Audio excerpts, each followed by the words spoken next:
नमस्कार, हम स्वस्ति बालिका विद्या मंदिर की छात्राएं, कक्षा एकादश की छात्रा आज आप सभी के सामने प्रस्तुत करने जा रहे हैं अपने आरोप पुस्तक पाठ रजनी को, जिसे मनु भंडारी जी द्वारा लिखा गया है। यह एक पटकथा है। मनु भंडारी जी हिंदी जगत की एक मशहूर लेखिका थी। रजनी इन्होंने इसलिए लिखा है क्योंकि इस समय शिक्षा व्यवसाय बन गई शिक्षा हमारे समाज को मैला कर रही है। ट्यूशन जो कि कमजोर बच्चों को लेना चाहिए, लेकिन आजकल ट्यूशन एक फैशन बन गया है। आज तो आइए देखते हैं कि किस प्रकार रजनी ने ना ही इस अच्छे से विरोध किया है, बल्कि ऐसे कई माता पिता को जागरूक भी बनाया है। वर्गीय परिवार का एक फ्लैट, घंटी बजती है, रजनी का प्रवेश। अरे लीला बेन, बाजार नहीं चलना क्या? चलना तो था, पर इस समय तो अमित आया होगा ना अपना रिजल्ट लेकर। आज उसका रिजल्ट निकल रहा है। अरे वाह, बहुत मेधावी बच्चा है अमित। उसका फर्स्ट स्थान तो कहीं गया नहीं। अगर फर्स्ट नहीं आया तो सेकंड स्थान तो उसका कहीं गया नहीं है। और हाँ, इस बार सूजी के हलवे से काम नहीं चलने वाला। मिठाई तो मैं बढ़िया ही खा करके जाऊंगी। नहीं नहीं, मैं तुम्हें अच्छी मिठाई नहीं खिलाऊंगी। मैंने पहले से ही मंगवा कर रखी है केसरिया रसमलाई। अमित को बहुत पसंद है ना। देखा, मुझे केसर पिस्ता की सुगंध घर से याद आई थी, वरना तुम तो मुझे काट ही देती। कैसी बात करती हो? एक बार मैं तुम्हें काट दी दूँ, लेकिन अमित अपने मुंह में डालने से पहले रसमलाई लेकर तुम्हारे फ्लैट में दौड़ता।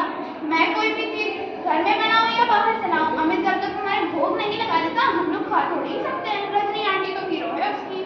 बहुत मेधावी बच्चा है अमित। देखना, तुम आगे जाकर वो कुछ न कुछ जरूर करेगा। बस सब तुम्हारा ही आशीर्वाद है। फिर घंटी बजती है। लीला एक तरफ से दौड़ते हुए दरवाजा खोलती है। अमित का प्रवेश रोज की तरह भारी बस्ते की जगह हल्का सा थैला लिए हुए। अमित का चेहरा उतरा हुआ है, आंसू भरी आंखों से देखता है। कांग्रेचुलेशन अमित, बधाई देने के लिए रजनी आंटी पहले से ही मौजूद है।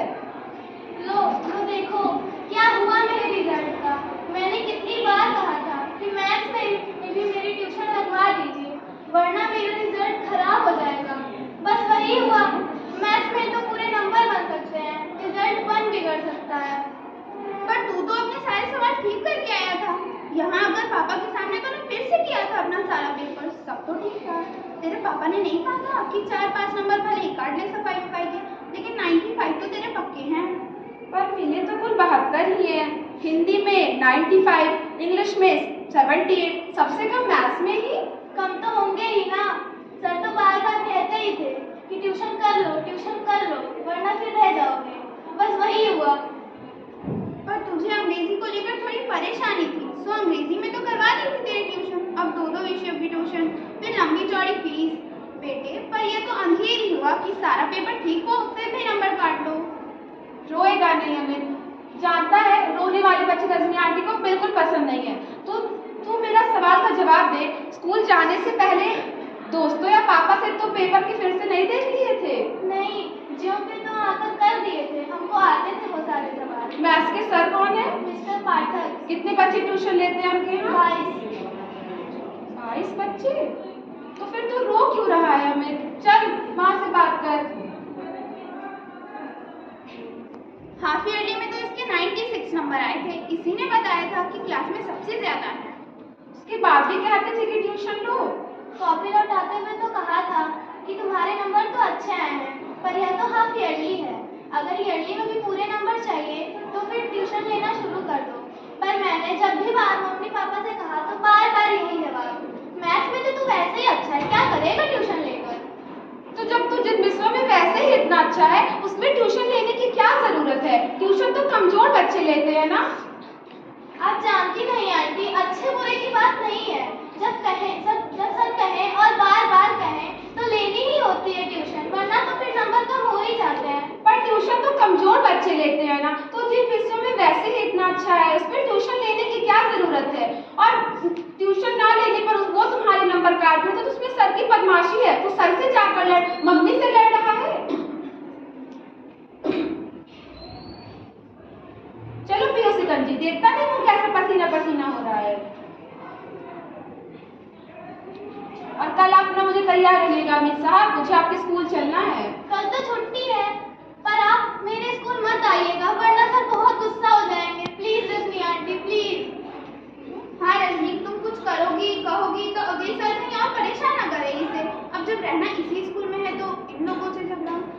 वो लोग कोई भी जुल्म ज्यादत करे, हम लोग चुपचाप देखते रहे। मैं तो चली, रो तुम माँ बेटी दोनों। अब ये रजनी कोई और मुसीबत ना खड़ी करे। 3 स्कूल के हेडमास्टर का कमरा, बड़ी सी टेबल, दीवार के सहारे रखी कांच की अलमारियों में बच्चे के जीते हुए कप, दीवार पर कुछ नेताओं की तस्वीरें, एक स्कूल के हेडमास्टर के कमरे का वातावरण। चपरासी बड़े अदब से एक चिट लाकर रखता है। हेडमास्टर कुछ क्षण उसे देखता रहता है। बुलाओ। बैठिए। कहिए, मैं आपके लिए क्या कर सकता हूँ? मैं 7th क्लास में अमित सक्सेना का मैथ्स का पेपर देखना चाहती हूँ, उसका रिजल्ट जो कल ही निकला है। सॉरी, पर ईयरली एग्जाम की कॉपियाँ तो हम नहीं दिखाते। जानती हूँ मैं आप कॉपियाँ नहीं दिखाते, पर कॉपी देखकर मैं सिर्फ यह जानना चाहती हूँ कि अमित को अपने मैथ्स के पेपर को लेकर कोई गलतफहमी हुई है या वाकई में उसके नंबर कट गए हैं। आप भी कमाल करती हैं। बच्चे ने कहा और आपने मान लिया। अरे, हर बच्चा घर जाकर यही कहता है कि पेपर बहुत अच्छा हुआ है और नंबर भी अच्छे मिलेंगे। बच्चा कमजोर नहीं, बहुत होशियार है। उसने हमेशा मैथ्स में 100% नंबर ही लाए हैं। मैं कॉपी देखकर सिर्फ यही तो देखना चाहती हूँ कि उसके नंबर कटे कहाँ है। आप बहस करके बेकार ही अपना और मेरा समय बर्बाद कर रही हैं। ईयरली एग्जाम की कॉपियाँ दिखाने का नियम नहीं है और मैं ये नियम नहीं तोड़ सकता। नियम? यानी अब तक तो आपका स्कूल बहुत नियम से चल रहा What है। do you mean? I mean what? ऐसे कॉपी देकर मैं सिर्फ यही तो देखना चाहती हूँ कि उसके नंबर कटे कहाँ है और आप ऐसी कॉपी दिखाने से मना कर रहे हैं। देखिए, मैंने कह दिया ना कि नियम नहीं है तो ये नियम नहीं है और मैं ये नियम नहीं तोड़ सकता। नियम? आपका स्कूल तो बहुत बड़ा नियम वाला है ही। Please get out of this room. मुझे बाहर करने की कोई जरूरत नहीं है। बाहर कीजिए उन लोगों को जो यहाँ नियम की चल रहे ट्यूशंस को रोक नहीं सकते हैं।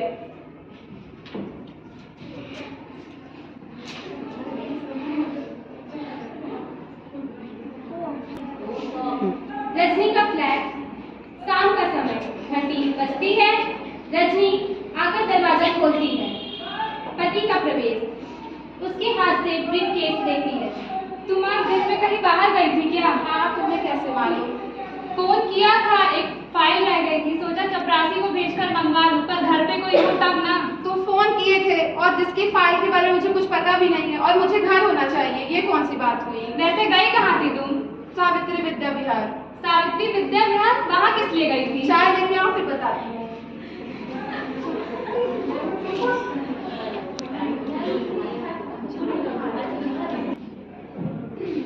बोलती बंद कर दी थी हेडमास्टर की। जब कुछ बोल नहीं सका तो मुझे बाहर निकाल रहा था। और क्या, मैं कम हूँ किसी से? वैसे ट्यूशन वाले पढ़ाते हैं या फिर धंधा करते हैं? तुम्हें बैठे बिठाए से क्या परेशानी होने लगी? कौन सा तुम्हारा बेटा भी पढ़ने जा रहा है? अच्छा, मेरा बच्चा जाए तभी मैं कुछ करूँ। अमित मेरा बच्चा नहीं है क्या? ठेका लिया है क्या तुमने सारी दुनिया का? देखो रवि, अब तुम मुझे गुस्सा दिला रहे हो। मतलब कोई भी गलत करे और हम देखते रहे। माई फुट, हाँ मैंने ठेका ले रखा है दुनिया का।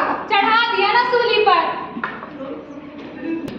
डायरेक्टर ऑफ एजुकेशन के ऑफिस का बाहर का कक्ष, कमरे के बाहर उसके नाम और पद की तख्ती लगी हुई है। साथ ही मिलने का समय भी लिखा है। स्टूल पर चपरासी बैठा है। प्रतीक्षा। रजनी के चेहरे से बेचैनी टपक रही है। बाहर घड़ी देखती है। मिलने का समय समाप्त होता जा रहा है।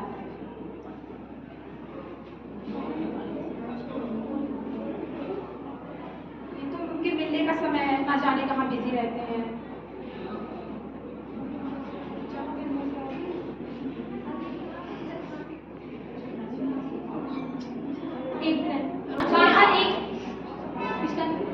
बाहर एक आदमी अपने नाम की स्लिप के नीचे 500 रुपए का नोट रखकर देता है। चपरासी का कंधा थपथपाता है। बाहर एक आदमी आता है, अपने नाम की स्लिप के नीचे 500 रुपए का एक नोट रखकर देता है। चपरासी का कंधा थपथपाता है और अंदर चला जाता है। लौटकर उस आदमी को अपने साथ ले जाता है। रजनी देखती हुई, कितने देर और बैठना होगा? अरे अभी घंटी बजी क्या? नहीं ना।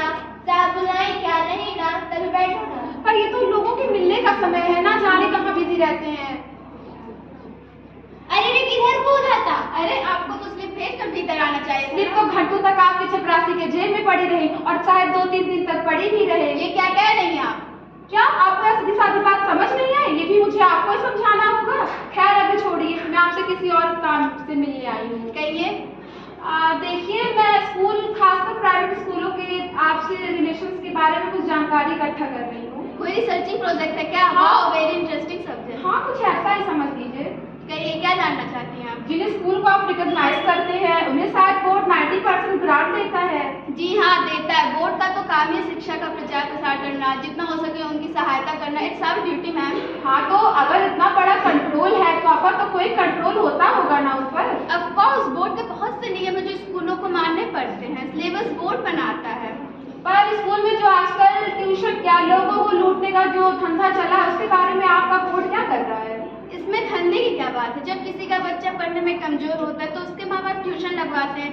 यदि आपको लग रहा है कि वहाँ पे लूटा जा रहा है तो आप अपने बच्चों को वहाँ मत भेजिए। कोई मजबूरी तो नहीं है। बच्चा कमजोर नहीं, बहुत होशियार है, फिर भी उसे मजबूर किया था कि वह ट्यूशन ले। जानते हैं क्यों? क्योंकि वो स्कूल के सर से कहने पर ट्यूशन नहीं ले रहा उनके यहाँ।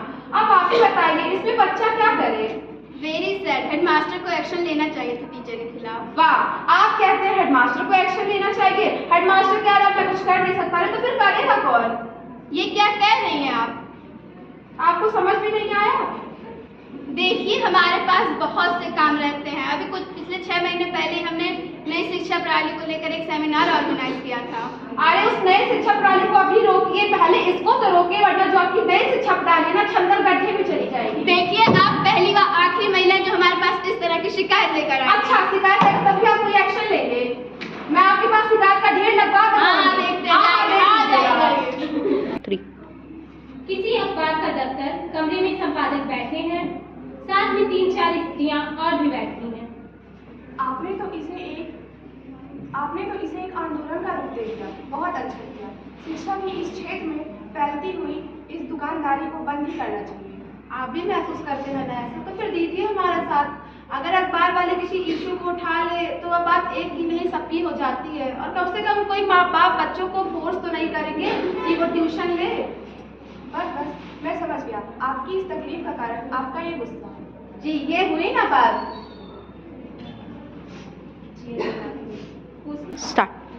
मीटिंग का स्थान भारी संख्या में लोग की उपस्थिति, विरोध और विद्रोह का पूरा हमला बना हुआ है। एक और प्रेस वाले बैठे हैं, एक महिला माइक पर उतरकर नीचे आती है।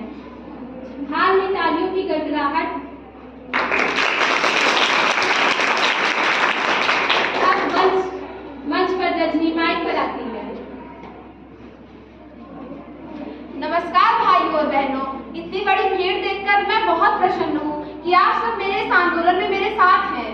अब माताएं तो बच्चों को अपने पढ़ा नहीं सकती और पिता लोग वो तो दिन भर अपने काम में बिजी ही रहते हैं, तो फिर अब हमें ही कुछ एक्शन लेना होगा। जो बोर्ड वाले ये कर नहीं सकते तो हमें तो कुछ करना होगा कि बच्चों को ट्यूशन लेने के लिए उनके पाप आप उन्हें मजबूर मत करें। जबकि उसका बच्चा इतना होशियार है फिर भी उसे ट्यूशन लेना पड़ रहा है। और मैं आप लोग से बहुत खुश हूँ कि आप लोग मेरे साथ हैं। बताइए, आप लोग हमारे साथ हैं ना? धन्यवाद। रजनी का फ्लैट, सवेरे का समय। कमरे में पति अखबार पढ़ रहा है। पहला पेज ही पलटते ही रजनी की तस्वीर दिखाई देती है। जल्दी जल्दी पढ़ता है, फिर एकदम चिल्लाता है, अरे रजनी सुनो तो, बोर्ड ने तुम्हारा प्रस्ताव जो कि तुम स्वीकार कर लिया है। अरे बोर्ड ने मान लिया मेरे प्रस्ताव को? देखा, मुझे पता था मैं जिस चीज को ठान लूँ वो तो पूरा होता ही है। I am really very proud of you Rajni. हाँ, 2 महीने तक मेरी तकिया बिखेरने के बाद। अरे I am very proud of you.